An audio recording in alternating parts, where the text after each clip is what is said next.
You've turned up the thermostat, made the switch to CFLs, and hopped on a bike. Is it time to ditch the tie? Thinking outside the box to fight the energy crisis. Next on Global Pulse.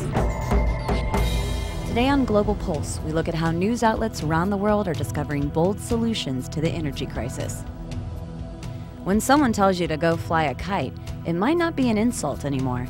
Deutsche Welle television found one company's innovative idea to save millions by setting sail. Beluga Sky Sails is the first ship of its kind. It's partly powered by a computer-controlled kite. Not only does this cut carbon dioxide emissions, it also cuts costs by millions. From the German city of Bremen, the cargo ship set sail for Venezuela back in January. Now it's heading back to Europe. Thanks to its 160 square meter kite, the ship consumed around 20% less fuel. And after its maiden voyage, she'll be kitted out with a sail that is twice that size. When wind power won't do, there's always the sun. CNN discovered one family who's living La Vida solar. Dan Redmond cooks lunch in his front yard using the power of the sun. A solar oven, just one way Redmond has drastically reduced his electric bill. When the sun is particularly bright and producing more electricity than the house needs, the electric meter actually runs backwards as the excess is pushed out to the power grid. A small solar panel charges small electronics.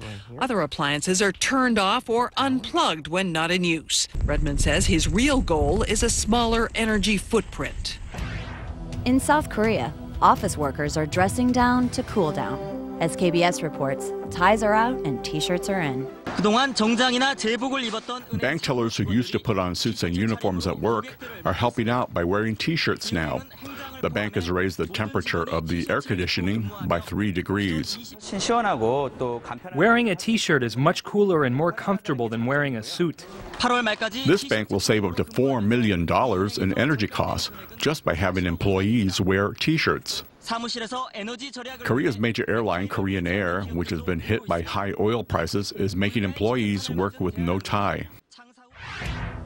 Fashion is one answer, but the world's oil giants may soon be humbled by the power of bacteria and bugs, as CNN and Russia Today explain.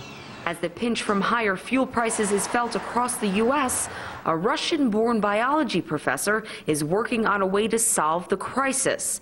Dr. Sergei Markov of Austin Peay State University has discovered a way to produce hydrogen fuel for vehicles by using photosynthetic bacteria. The specific purple bacteria Dr. Markov is referring to grows in mud, ponds, and lakes. The prototype bioreactor he built mixes the bacteria with carbon monoxide and water and makes hydrogen. Once liquefied, he says it could fuel a car. Many scientists believe this discovery, if applied industrially, would reduce the U.S.'s reliance on foreign oils. Dr. Markov says hydrogen is a reusable and eco-friendly alternative to fossil fuels, which are currently linked to global warming. But we're talking about tiny bugs that eat bio-waste like wood chips and then excrete a substance that, believe it or not, is very similar to motor oil. The Times of London reports the bugs are being genetically altered by researchers in a Silicon Valley lab, but those bugs need to get busy because so far they've only been able to create about a barrel a week. For Global Pulse, this is Erin Coker.